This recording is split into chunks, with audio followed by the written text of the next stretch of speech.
আমাদের অনেক ভাই বুঝেন না, তরবিয়ত দিতে গিয়ে ভুল করে ফেলেন। আপনি যদি তরবিয়ত কেমনে দিতে হয় সেটা আমার চাচার কাছ থেকে শিখে নিতে হবে। আমার জীবনে আমি এরকম সাইলেন্ট তরবিয়ত দাতা আমার জীবনে আমি খুব কম দেখেছি। আমি সেই বিষয়টা আপনাদেরকে বলি, তরবিয়ত কেমনে দিতে হয়। আমরা করি কি, এই করো, এই কাও, এটা তোমার চাচা, সালাম দাও, সালাম দাও, না, এগুলা তরবিয়ত না। আমার ভিতরে আল্লাহ কিছু সেটিং দিয়েছেন, রূহ দিয়েছেন, কাল্ব দিয়েছেন, নফস দিয়েছেন। আমার ভিতরের জগতের মধ্যে এই যে সেটিং দিয়েছেন আল্লাহ, কিছু ডিভাইস, এই পুরা সেটিংটাকে প্রপারলি ইস্তেমাল করা, প্রপারলি ব্যবহার করা শিখিয়ে দেওয়ার যে ধরন, সেই ধরনকে তরবিয়ত বলে। অর্থাৎ আমি একজন রেসপন্সিবল পারসন, আমার ছেলেকে যখন আমি তরবিয়ত দিচ্ছি, আমার ছেলের ভিতরে 3টা ডিভাইস কাজ করছে। আমি কিছু জিনিস করে দেখাবো এবং কিছু জিনিসের জন্য ঘরে একটা পরিবেশ সৃষ্টি করব। হুজুর গৌসুল আজম আব্দুল কাদের জিলানী রাদিয়াল্লাহু তাআলা আনহু দুনিয়াতে যখন আসলেন কি দেখেছেন? উনি দুনিয়াতে আসতেই দেখেছেন পৃথিবীর সকল মানুষ যখন ঘুমে, যখন পৃথিবীর সমস্ত ঘরের আলো বন্ধ হয়ে যায়, আমার ঘরের আলো জ্বলে উঠে। সমস্ত মানুষ ঘুমিয়ে যায়, আমার মা বাবা উঠে যায়। সমস্ত মানুষ মারা গেলে, কেউ মারা গেলে কান্না করে, আমার মা বাবা জায়নামাজে বসে ঘন্টার পর ঘন্টা কান্না করে। এটা এই তরবিয়তের শুরু। সেন্স অফ পারসেপশন, চোখ দিয়ে দেখছেন, ব্রেইনের মধ্যে কাজ শুরু হয়ে গেছে, আপনি কিছু জিনিস রিসিভ করছেন। এর পরবর্তীতে আমি দেখলাম আমার ঘর থেকে কোনো মানুষ খালি হাতে ফেরত যায় না। আমি দেখলাম আমার মা বাবা একজন আরেকজনের সাথে উচ্চ স্বরে কথা বলে না, তুই তুকারি করে না। আমার ঘরে যারা কাজ করে তাদেরকে অসম্ভব সম্মান করা হয়, মানুষকে সহযোগিতা করা হয়। আমার ঘরের মধ্যে কারো গীবত হয় না, পরনিন্দা পরচর্চা হয় না। এখানে তিলাওয়াতে কোরআন হয়, এখানে জিক্রে ইলাহি হয়, এখানে মানুষের মানবতার কল্যাণের কথা হয়। এই পরিবেশের মধ্যে একদিকে রক্তের দিক থেকে রক্তে মুহাম্মাদি, আমার নবী সাল্লাল্লাহু আলাইহি ওয়াসাল্লামের রক্তের ধারক, তো ভিতরের অবকাঠামোগত দিক থেকে আমার নবীর রক্তকে ধারণ করে। আর দুনিয়াতে আসার পর যেই চাল চলন দেখেছে সেটা আমার নবীর আখলাকের একটা ঝলক। দুই জিনিস যখন একসাথে হয়েছে, 18 বছরের আব্দুল কাদের জিলানীর চোখের মধ্যে যখন ডাকাত পড়েছে, আমরা বলি না, আমরা বলি কি, উনি সত্য কথা বলেছেন তো সেই কারণে ডাকাত ইসলাম কবুল করেছে। আমার ভাইরা, সত্য কথা আলবত বলেছেন। আপনি যেই দিকে গিয়েছেন সুফিয়ায়ে কেরাম সেই দিকে যান নাই। আপনি যখন চোখ, নাক, কান, গলা, তাবৎ বিষয়গুলাকে মওলায়ে কারীমের জিকিরের জন্য, আমার আল্লাহর তাকওয়া পরহেজগারির জন্য, ইখলাসের জন্য, ইশকের জন্য, খৌফের জন্য, খাশিয়াতের জন্য যখন বান্দা জমিনের মধ্যে চলে, বারবার আরশে খুদাবন্দির দিকে তাকিয়ে থাকে, আমার আল্লাহ হঠাৎ করে সিনার মধ্যে নূরে খুদাবন্দি, তাজাল্লিয়াতে খুদাবন্দি সেই সিনার মধ্যে ঝর্ণা ধারার মতো প্রবাহিত করে দেয়। যখন সেই সিনার মধ্যে নূরে এবং তাজাল্লিয়াতে খুদাবন্দি ঝর্ণা ধারার মতো প্রবাহিত হতে থাকে, এই দৃষ্টি যেই সিনার মধ্যে পড়ে সেই সিনাকে বিদীর্ণ করে দিয়ে চলে যায়। ডাকাতের ওই ছেলে যখন এসে হুজুর গৌসুল আজমকে জিজ্ঞেস করেছে, সত্য কথা আলবত বলেছে, নজর যখন ওই ডাকাতের সিনার উপর পড়েছে তার সিনা বিদীর্ণ হয়ে গেছে। সে গেছে সর্দারের কাছে বলতে, হুজুর দেখেছি মানুষ আজীব, এটা তো দেখি। উনি বলতে পারছেন না, ব্যাখ্যা বিশ্লেষণ দিতে পারছেন না, কেন? ভিতরের মধ্যে বিপ্লব সৃষ্টি হয়ে গেছে। অতঃপর ডাকাতের এই অবস্থা দেখে উনি নিজে আসলেন।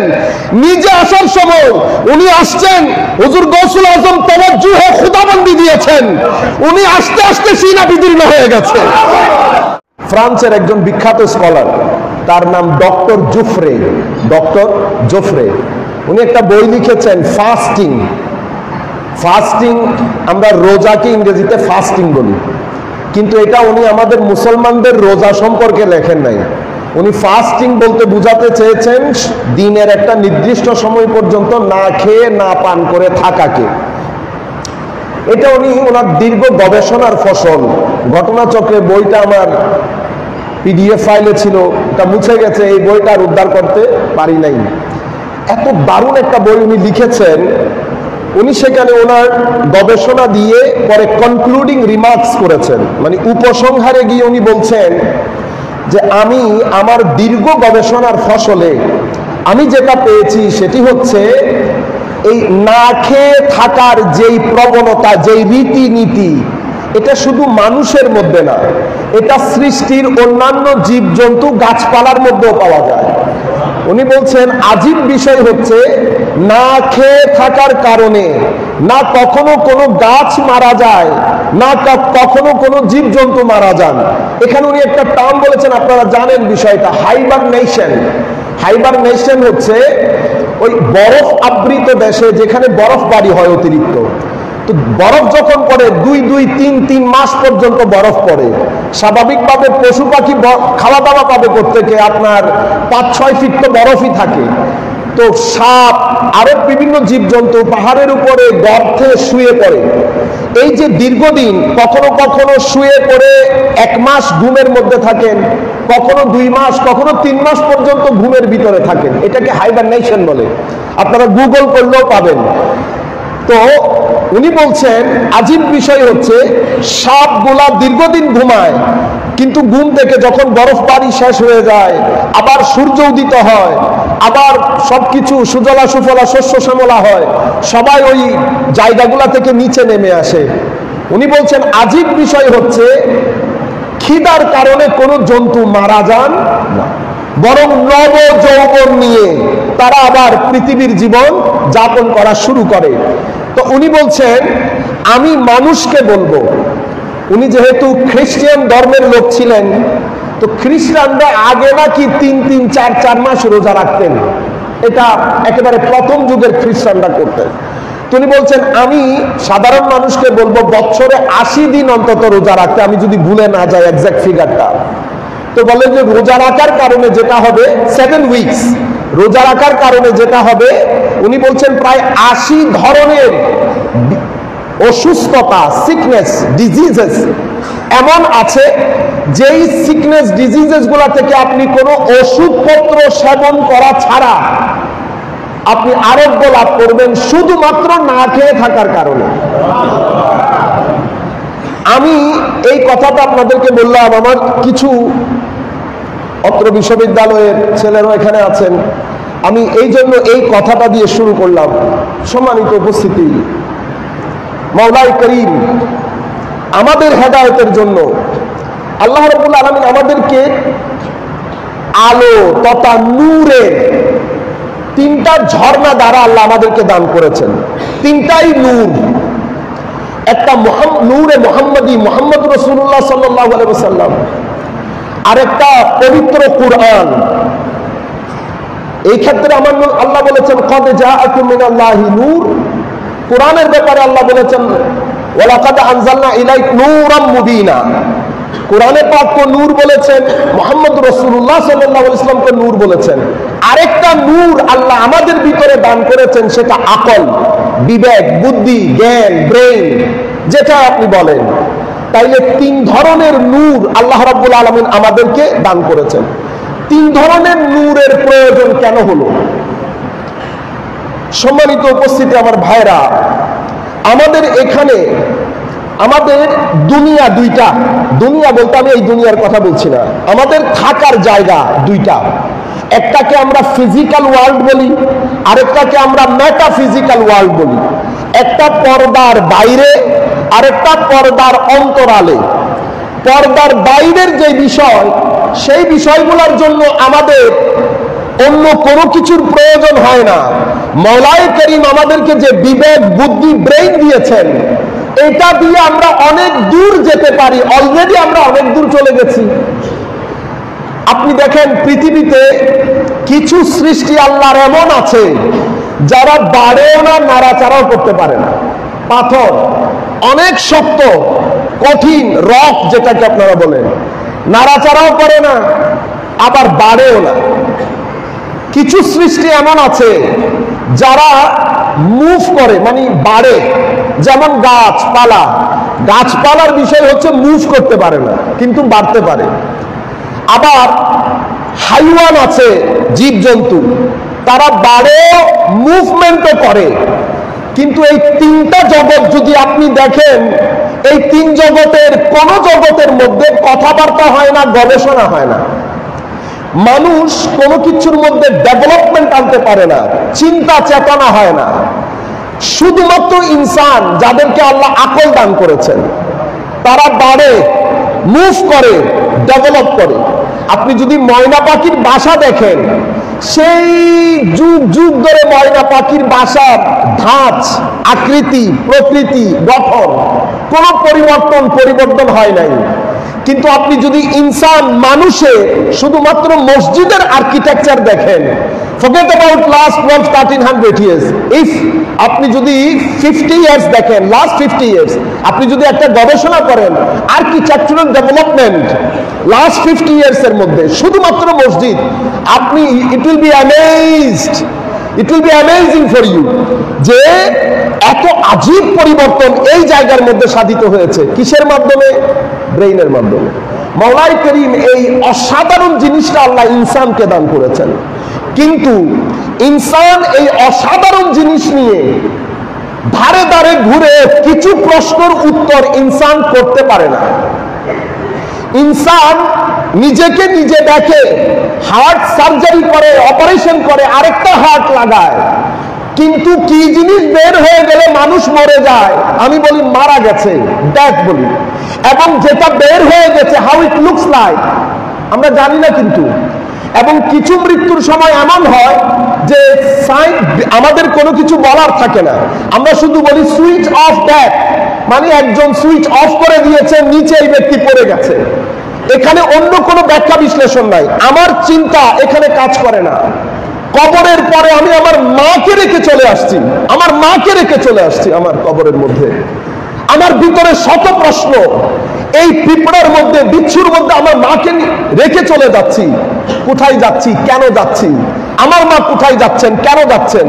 আমার সাথে যদি আমার মার দেখাই না হয়, তো আমি কত বৈজ্ঞানিক বিষয় আছে, আমি আমার মাকে আমার ঘরে রেখে দেব, অন্তত বছরটা রাখতে পারবো। কিন্তু আমি আমার মাকে কিসের উপর ভিত্তি করে? কোন একটা ভিত্তিতে হবে। আমি আমার মাকে কবরস্থ করলাম, লম্বা কথা, আমার সময় যেহেতু সংক্ষিপ্ত, আপনারা বাকি প্রশ্ন আপনারা করেন। রু বের হয়ে যায়, কি বের হয়ে যায় আমি জানি না, শ্বাস বন্ধ হয়ে যায়। এভাবে আমার আসা, আমার যাওয়া, কেন আসলাম, পৃথিবীতে অনেক কাজ করি, আমি আরেকজনের বোনকে বিয়ে করি, নিজের বোনকে বিয়ে করি না। এখানে আপনি যদি যুক্তি তর্কের মধ্যে যান, তা আপনি যুক্তি তর্ক দিয়ে এগুলা স্যাটিসফাই করতে পারবেন না কাউকে। পৃথিবীতে এই ধরনের লাখো কোটি প্রশ্ন আছে, যেই প্রশ্নগুলোর উত্তর আমার ব্রেইনের মধ্যে নাই। আপনি হার্ভার্ডে যান, অক্সফোর্ডে যান, ক্যামব্রিজে যান, আপনি যেখানে যাবেন, যেই কোনো সাবজেক্টের টিচারকে যদি আপনি এই প্রশ্নগুলো নিয়ে যান, আমি কোত্থেকে এসেছি, কেন এসেছি, কোথায় যাব, যার কাছ থেকে এসেছি তার সাথে আমার সম্পর্ক কি, আমি কেনই বা আসলাম, ভালো কি মন্দ কি, ভালো মন্দের ডেফিনেশন কে দিবেন, এই ধরনের অনেক প্রশ্ন। সময়ের সংক্ষিপ্ত হেতু আমি সেদিকে যাচ্ছি না, আমি শুধুমাত্র একটা বাড়ি দিয়ে যাচ্ছি আপনাদেরকে চিন্তার জগতের মধ্যে। আমার মূল পয়েন্ট হচ্ছে, কিছু বিষয় মেটাফিজিক্যাল, কিছু বিষয় ফিজিক্যাল, পর্দার বাইরে, পর্দার ভিতরে। তো পর্দার বাইরের যে বিষয়গুলা, সেটা বুঝার জন্য, গবেষণার জন্য মাওলাই করিম আমাদেরকে এখানে একটা ঘিলু দিয়েছেন, ব্রেইন দিয়েছেন। আজীব বিষয় হচ্ছে, এই ব্রেইনটা আল্লাহ আবার সবাইকে সমান দেন নাই। ধরেন আপনি এই ব্রেইন দিয়ে কেমিস্ট্রি পড়ছেন চট্টগ্রাম বিশ্ববিদ্যালয়ে, আপনি যদি বলেন আমি প্রাউড ফিল করি, ভাই আমি প্রাউড ফিল করার কিছুই নাই। আপনি এটা কোনো দোকান থেকে খরিদ করেন নাই, কোন দোকান থেকে খরিদ করেন নাই, কেউ একজন নিজামে দুনিয়া পরিচালনার জন্য আপনাকে দান করেছে। আমার এক স্টুডেন্ট ইংল্যান্ডের মধ্যে আমাকে জিজ্ঞেস করছেন যে স্যার, আমি যদি গড হতাম তো আমি কখনো গরিব বানাতাম না, আমি যদি গড হতাম গরিব বানাতাম না। আমি বলছি বাবা জান ছোড়া মৌলানা তুঝে গড নেই বানায়া। হ্যাঁ, আমি বলছি আল্লাহর দরবারে শুকরিয়া, আল্লাহ তোমার গড বানাই নাই। তো তখন ঠিক এক্সাক্ট ওই সময় আমাদের তার ঘরে গার্বেজ, আবর্জনা কালেক্ট করার জন্য ওই গাড়িও এসেছে, মানুষও এসেছে। তো আমি তাকে বললাম তুমি চিন্তা করে দেখো তো, তুমি যদি গড হতা তো আমাদের ঘর বাড়ি পরিষ্কার করার জন্য কোনো গার্বেজ কালেক্টর আসতো না। তুমি চিন্তা করতে পারতা ঘরের অবস্থা কি হতো? মওলাই করিমের শুকরিয়া, আল্লাহ তোমাকে গড বানান নাই। তখন তাকে বললাম, তখন সে বুঝে গেছে কি বলতে চেয়েছি। নিজামে দুনিয়া পরিচালনার জন্য আমাদের ডাক্তার দরকার, ডাক্তার চিকিৎসা করার জন্য একটা হাসপাতাল দরকার, হাসপাতাল ডাক্তার বানাবেন না সেই জন্য মিস্ত্রি দরকার, কার্পেন্টার দরকার, উইন্ডোর জন্য কার্পেন্টার দরকার, এখানে ফ্লোরিং করার জন্য লোক দরকার, পরিষ্কারের জন্য সুইপার দরকার, শত ধরনের ট্যালেন্ট মাইন্ডসেট দরকার। যত ধরনের মাইন্ডসেট দরকার সব আল্লাহ বানিয়েছেন, সব আল্লাহ বানিয়েছেন। সুতরাং আমি যেটা নিয়ে আছি এটা আমার ডিভাইন অ্যাসাইনমেন্ট। এই অ্যাসাইনমেন্ট দিয়ে আল্লাহ আমাকে পাঠিয়েছেন, এটা আমার পরীক্ষা। আমি এটাকে কতটুকুন কাজে লাগিয়েছি। যদি অহংকার করি তো ঠকে গেছি। কেন? কারণ এটা আমার মতো শত মাদ্রাসার স্টুডেন্ট আছে না, তা আমি কি তাদের চেয়ে কোনো অংশ দিয়ে সেরা? সেরা না। আমাকে একটা ডিভাইন অ্যাসাইনমেন্ট দেওয়া হয়েছে, সেই অ্যাসাইনমেন্ট ওইটাই আমার পরীক্ষা। আর যাকে আল্লাহ রাব্বুল আলামিন করেন নাই তাকে অন্য একটা অ্যাসাইনমেন্ট দিয়েছে। আপনারা বুঝতে পেরেছেন? তো আমি আপনাদেরকে বলতে চাচ্ছিলাম যে এখানে গবেষণার জন্য মাওলা ব্রেইন দিয়েছেন, কিন্তু হাজার প্রশ্ন এমন আছে যেই প্রশ্নগুলোর জন্য আমার ব্রেইন সাফিসিয়েন্ট না। এখানে আমার আরো একটা জিনিস দরকার, জ্ঞানের একটা সোর্স দরকার। তো আমরা যে জ্ঞান অর্জন করি, জ্ঞানের কিছু সোর্স আছে। যেমন আমরা এগুলাকে আমরা বলি five faculty of senses, sense of perception, এগুলা দিয়ে আমরা জ্ঞান অর্জন করি। কিন্তু আমি জ্ঞান অর্জন করার পরে আরো বেশ কিছু জ্ঞান রয়ে গেছে। ঈমান কি, কালব কি, রূহ কি, ভিতর থেকে আমি কান্না করি কেন? আমি বলছি যে তুমি থাপ্পড় মেরেছো, এত ব্যথা পাই নাই, তোমার কথা দিয়ে যে ব্যথা পেয়েছি। ও ভাই, কথা দিয়ে কি ব্যথা পাই? এই ব্যথা কোথায় পেয়েছেন? আমি মেডিকেল সায়েন্স, আমার মার হার্ট সার্জারি করেছি, এত কিছু টেনে টুনে বের করেছি, ব্যথা কোথায় পেয়েছেন? সেটা তো পাই নাই। এই সব কিছুর জন্য আল্লাহ রাব্বুল আলামিন আমাদের আরো একটা সোর্স দান করেছেন। সেই সোর্সের নাম কুরআন কারীম। এবং এই জ্ঞানের সোর্স যিনি নিয়ে এসেছেন ওনার নাম মুহাম্মদুর রাসূলুল্লাহ সাল্লাল্লাহু আলাইহি ওয়াসাল্লাম। তাহলে এটা আমাদের জ্ঞান অর্জনের সোর্স। এই জ্ঞান দুই জায়গা থেকে, এই নূর আমরা দুই জায়গা থেকে গ্রহণ করি, মুহাম্মদুর রাসূলুল্লাহ সাল্লাল্লাহু আলাইহি ওয়াসাল্লাম এবং পবিত্র কোরআন। এখন যে মাসের মধ্যে আমরা আছি সেটা মাহে রমাদান। আবার এই মাসটা মাহে কুরআনও বটে, মাহে কুরআনও বটে। মনে রাখবেন, আমাদের ছেলেদেরকে তারবিয়ত দেওয়ার জন্য, আমাদের ছেলেদেরকে তারবিয়ত দেওয়ার জন্য বড় গুরুত্বপূর্ণ মাস এটা। আমাদের অনেক ভাই বুঝেন না, তারবিয়ত দিতে গিয়ে ভুল করে ফেলেন। আপনি যদি তারবিয়ত কেমনে দিতে হয় সেটা আমার চাচার কাছ থেকে শিখে নিতে হবে। আমার জীবনে আমি এরকম সাইলেন্ট তারবিয়ত দাতা আমার জীবনে আমি খুব কম দেখেছি। আমি সেই বিষয়টা আপনাদেরকে বলি, তারবিয়ত কেমনে দিতে হয়। আমরা করি কি, এই করো, এই কাও, এটা তোমার চাচা, সালাম দাও, সালাম দাও না, এগুলা তারবিয়ত না। আমার ভিতরে আল্লাহ কিছু সেটিং দিয়েছেন, রূহ দিয়েছেন, কালব দিয়েছেন, নফস দিয়েছেন। আমার ভিতরের জগতের মধ্যে এই যে সেটিং দিয়েছেন আল্লাহ, কিছু ডিভাইস, এই পুরা সেটিংটাকে প্রপারলি ইস্তেমাল করা, প্রপারলি ব্যবহার করা শিখিয়ে দেওয়ার যে ধরন, সেই ধরনকে তারবিয়ত বলে। অর্থাৎ আমি একজন রেসপন্সিবল পারসন, আমার ছেলেকে যখন আমি তারবিয়ত দিচ্ছি, আমার ছেলের ভিতরে তিনটা ডিভাইস কাজ করছে। আমি কিছু জিনিস করে দেখাবো এবং কিছু জিনিসের জন্য ঘরে একটা পরিবেশ সৃষ্টি করব। হুজুর গৌসুল আজম আব্দুল কাদের জিলানী রাদিয়াল্লাহু তাআলা আনহু দুনিয়াতে যখন আসলেন কি দেখেছেন? উনি দুনিয়াতে আসতেই দেখেছেন পৃথিবীর সকল মানুষ যখন ঘুমে, যখন পৃথিবীর সমস্ত ঘরের আলো বন্ধ হয়ে যায়, আমার ঘরের আলো জ্বলে ওঠে। সমস্ত মানুষ ঘুমিয়ে যায়, আমার মা বাবা উঠে যায়। সমস্ত মানুষ মারা গেলে, কেউ মারা গেলে কান্না করে, আমার মা বাবা জায়নামাজে বসে ঘন্টার পর ঘন্টা কান্না করে। এটা এই তারবিয়তের শুরু। সেন্স অফ পারসেপশন, চোখ দিয়ে দেখছেন, ব্রেইনের মধ্যে কাজ শুরু হয়ে গেছে, আপনি কিছু জিনিস রিসিভ করছেন। এর পরবর্তীতে আমি দেখলাম আমার ঘর থেকে কোনো মানুষ খালি হাতে ফেরত যায় না। আমি দেখলাম আমার মা বাবা একজন আরেকজনের সাথে উচ্চ স্বরে কথা বলে না, তুই তুকারি করে না। আমার ঘরে যারা কাজ করে তাদেরকে অসম্ভব সম্মান করা হয়, মানুষকে সহযোগিতা করা হয়। আমার ঘরের মধ্যে কারো গীবত হয় না, পরনিন্দা পরচর্চা হয় না। এখানে তিলাওয়াতে কোরআন হয়, এখানে জিক্রে ইলাহি হয়, এখানে মানুষের মানবতার কল্যাণের কথা হয়।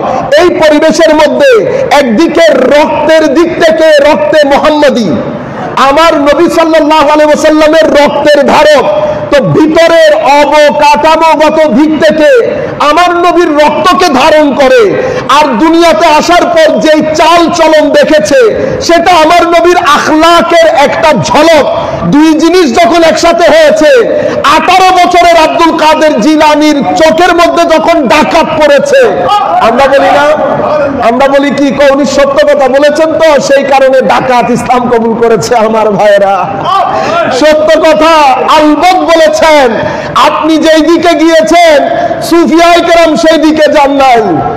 আপনি যখন চোখ, নাক, কান, গলা তাবৎ বিষয়গুলাকে মওলায়ে কারীমের জিকিরের জন্য, আমার আল্লাহর তাকওয়া পরহেজগারির জন্য, ইখলাসের জন্য, ইশকের জন্য, খৌফের জন্য, খাশিয়াতের জন্য যখন বান্দা জমিনের মধ্যে চলে, বারবার আরশে খুদাবন্দির দিকে তাকিয়ে থাকে, আমার আল্লাহ হঠাৎ করে সিনার মধ্যে নূরে খুদাবন্দি, তাজাল্লিয়াতে খুদাবন্দি সেই সিনার মধ্যে ঝর্ণা ধারার মতো প্রবাহিত করে দেয়। যখন সেই সিনার মধ্যে নূরে এবং তাজাল্লিয়াতে খুদাবন্দি ঝর্ণা ধারার মতো প্রবাহিত হতে থাকে, এই দৃষ্টি যেই সিনার মধ্যে পড়ে সেই সিনাকে বিদীর্ণ করে দিয়ে চলে যায়। ডাকাতের ওই ছেলে যখন এসে হুজুর গৌসুল আজমকে জিজ্ঞেস করেছে, সত্য কথা আলবত বলেছে, নজর যখন ওই ডাকাতের সিনার উপর পড়েছে তার সিনা বিদীর্ণ হয়ে গেছে। সে গেছে সর্দারের কাছে বলতে, হুজুর দেখেছি মানুষ আজীব, এটা তো দেখি। উনি বলতে পারছেন না, ব্যাখ্যা বিশ্লেষণ দিতে পারছেন না, কেন? ভিতরের মধ্যে বিপ্লব সৃষ্টি হয়ে গেছে। অতঃপর ডাকাতের এই অবস্থা দেখে উনি নিজে আসলেন। নিজে আসার সময় উনি আসছেন, হুজুর গৌসুল আজম তাওয়াজ্জুহে খুদাবন্দি দিয়েছেন, উনি আস্তে আস্তে সিনা বিদীর্ণ হয়ে গেছে। আমার ভাইয়েরা, এই সব কিছু আল্লাহু আকবার, আল্লাহু আকবার।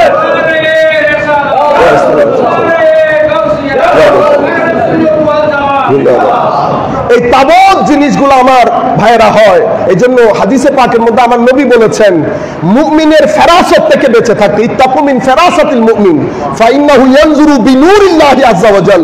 এরা নূরে খুদাবন্দি দিয়ে দৃষ্টিপাত করে। আমার ভাইরা, তো এই তাবৎ তরবিয়ত আপনি যখন এমন অবস্থায় ছেলেদেরকে নিয়ে যাবেন, আমার ভিতরের সেটিংটাকে আমি ইস্তেমাল কিভাবে করব।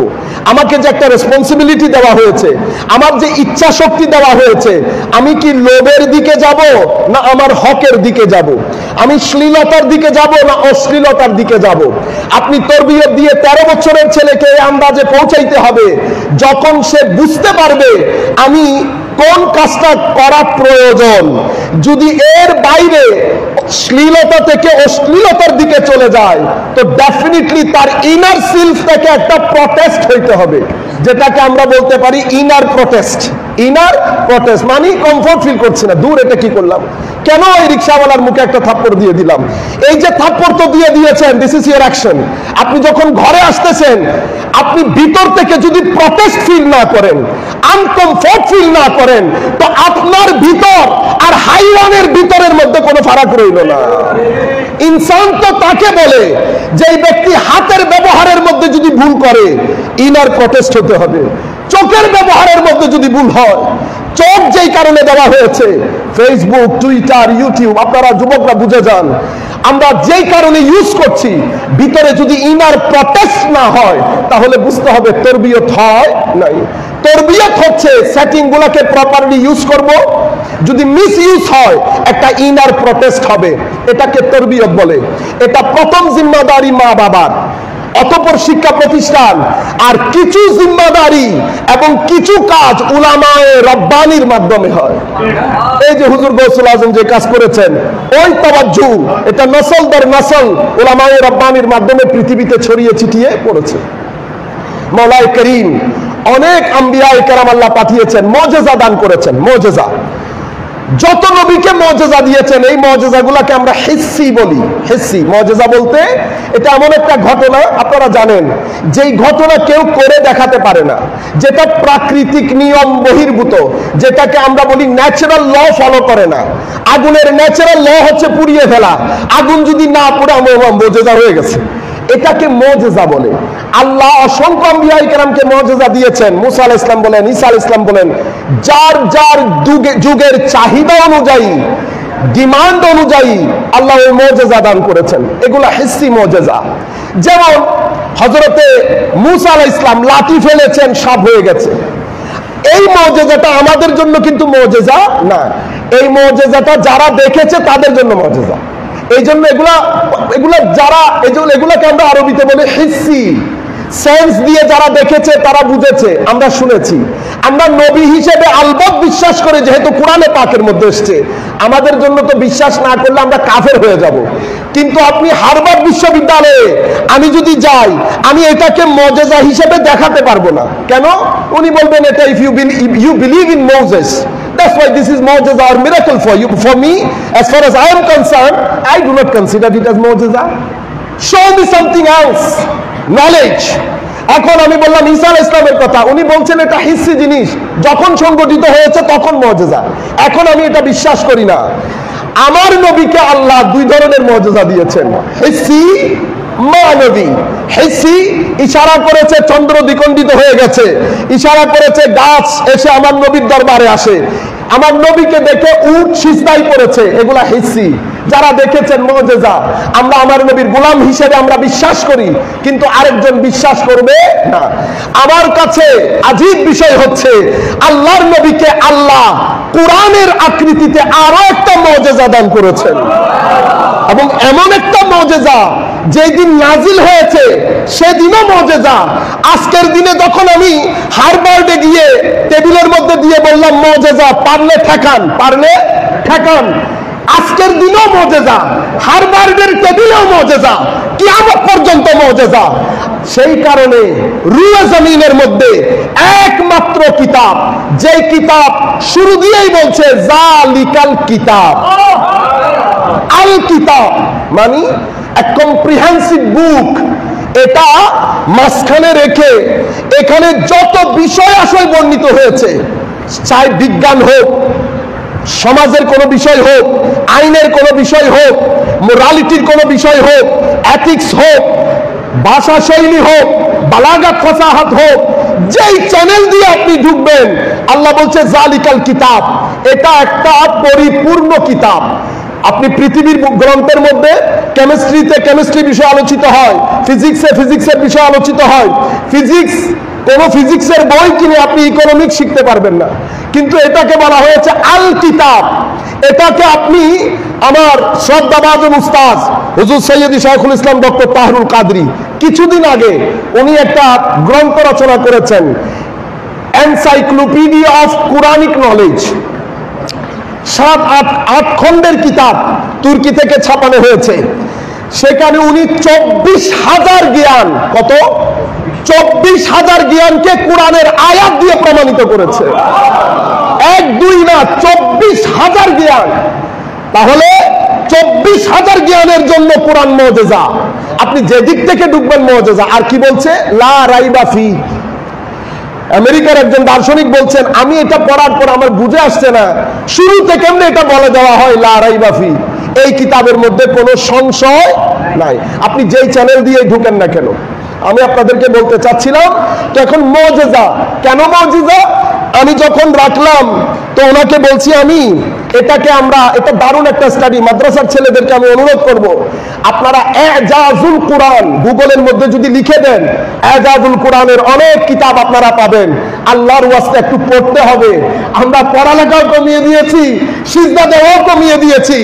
এই দিন দুইটা গাড়ির মাধ্যমে চলে, চাকা দুইটা, এলম নলেজ এবং সিজদা।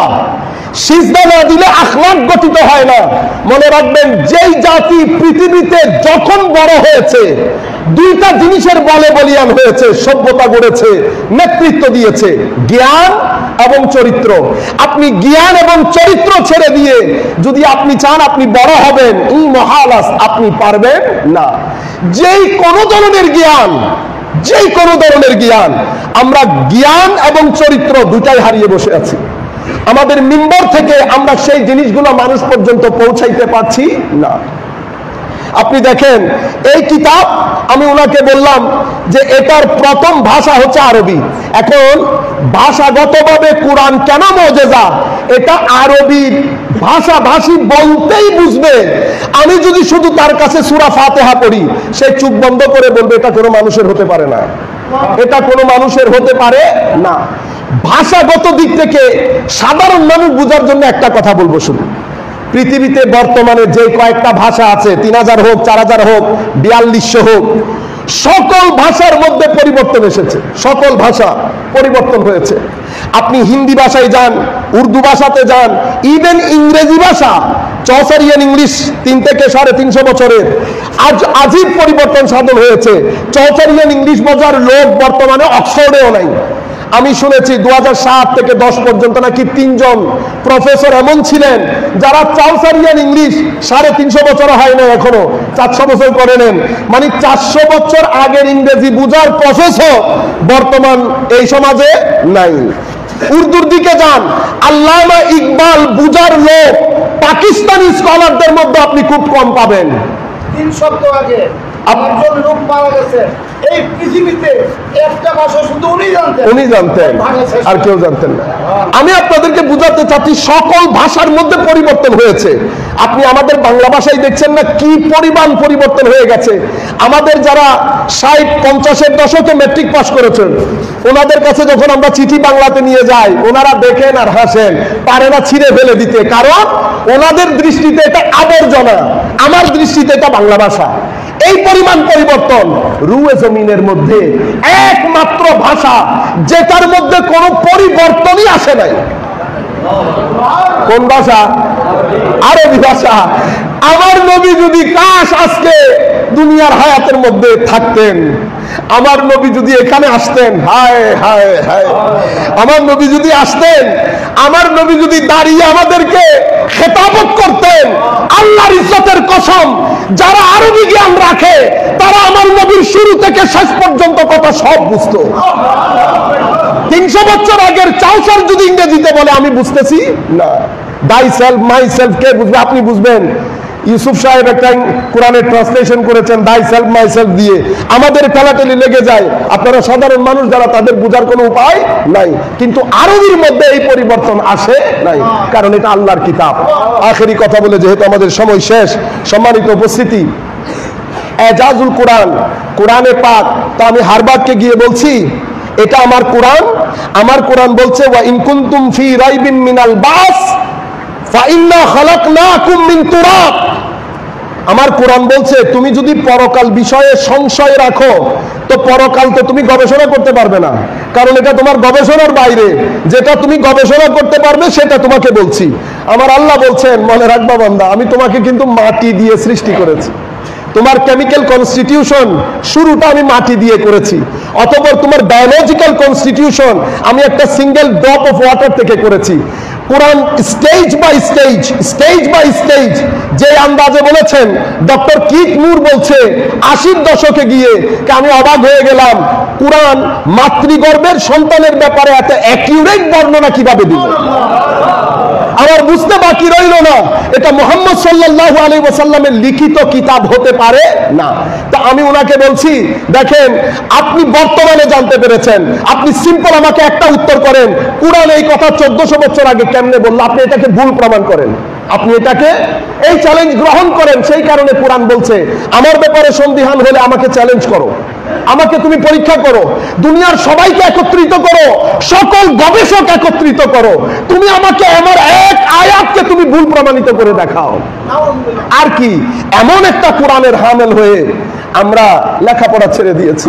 আর আজীব বিষয় হচ্ছে আমাদের চরিত্র কেন যেন দিন বদিন একেবারে নিচের থেকে নিচে চলে আসছে, ভদ্রতা খতম হয়ে গেছে, 2 মিনিটে রেগে যায়।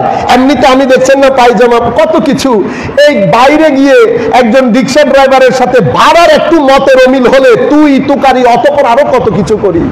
আপনারা জানেন আখেরি কথা, আমার নবী বলেছেন মুমিনদের মধ্যে সবচেয়ে পরিপূর্ণ ঈমানের অধিকারী যার চরিত্র সুন্দর। আমার নবী বলেছেন আমি ওই ব্যক্তিকে অনেক মহব্বত করি, সবচেয়ে মহব্বতের আমার সবচেয়ে নিকটের কে ইয়া রাসূলুল্লাহ, তোমাদের মধ্যে যার চরিত্র সুন্দর। আমরা আমার নবীকে মহব্বত করি না? আমি মহব্বত করলে হবে না, আমার নবীও তো আমাকে মহব্বত করতে হবে। আমার নবী মহব্বত করছেন আমার চরিত্রের উপর। আমার ভাইয়েরা চরিত্র কি? চরিত্র কয়েকটা জিনিসের মিক্সচারের নাম, ফালুদার নাম। বিনয়, নম্রতা, ভদ্রতা, সহনশীলতা, উদারতা, ধৈর্য, সহযোগিতা, সহমর্মিতা। আপনি এক গ্লাসের মধ্যে রেখে ঈমান এবং তাকওয়ার জল দিয়ে যখন মিক্স করবেন, এটাকে কি বলে? আখলাক বলে। ঈমানের পানি দিবেন এবং তাকওয়ার দুধ ডালবেন, আর এই বিষয়গুলো ঢেলে এটার মাধ্যমে আপনি একটা ফালুদা বানাবেন, এটাকে আখলাক বলে। আমার নবী সাল্লাল্লাহু আলাইহি ওয়াসাল্লাম বলছেন মিজানের পাল্লায় সবচেয়ে ভারী হবে কিয়ামতের ময়দানে চরিত্র। কি জিনিস? চরিত্র। এবং চরিত্রবান মানুষের উপর আল্লাহ জাহান্নামকে হারাম করে দিয়েছেন। এক ব্যক্তি সারাদিন রোজা রাখে, সারা রাত ইবাদত করে, সেই ব্যক্তি যেই মাকামের মধ্যে পৌঁছাবে, একজন চরিত্রবান তার চরিত্র দিয়ে ওই মাকামে চলে যাবে। আমার ভাইয়েরা, এই জিনিসগুলোও ছেড়ে দিয়েছি, চরিত্র ছেড়ে দিয়েছি, জ্ঞানও ছেড়ে দিয়েছি। আসেন আমরা জ্ঞানের পথে আসি, চরিত্রের পথে আসি। আজকেও আমরা আমাদের ওই বক্তব্যটা কোরআনে পাকের বিষয়ে শেষ করতে পারলাম। ইনশাআল্লাহ পরবর্তী কোনো মজলিসে, আপনারা যারা দূর দূরান্ত থেকে দেখছেন, আমরা পরবর্তী কোনো মজলিসে এই বিষয়ে আলাপ করবো। যেহেতু জুমা, আমাদের সময়ও শেষ। আপনাদের প্রতি উদাত্ত আহ্বান রইল, মাহে রমজান আসছে, মাহে রমজান আবার চলে যাবে। মাওলাই করিম একটা নির্দিষ্ট মকসদের উপর আমাদেরকে রমজান দান করেছেন। আমরা যেন একটু জেগে উঠি, একটু জাগ্রত হই, ভিতর থেকে এশকে রসুল, এশকে আলে বাইত রসুল, এশকে সাহাবায়ে কেরাম এবং এশকে আউলিয়া সালেহিন, এগুলার পানি দিয়ে আমাদের ভিতর জগৎকে পরিবর্তন করি, তাহাজ্জুদমুখী হই, কোরআনমুখী হই, জিকিরমুখী হই। মাওলাই করিম আমাদেরকে নাজাত দান করুন, আমাদের চারিত্রিক সৌন্দর্য বৃদ্ধি করুন, আমাদেরকে তাকওয়ার পানি দান করুন। ওয়া মা আলাইনাল বালাগুল মুবিন। আসসালামু আলাইকুম ওয়া রাহমাতুল্লাহ।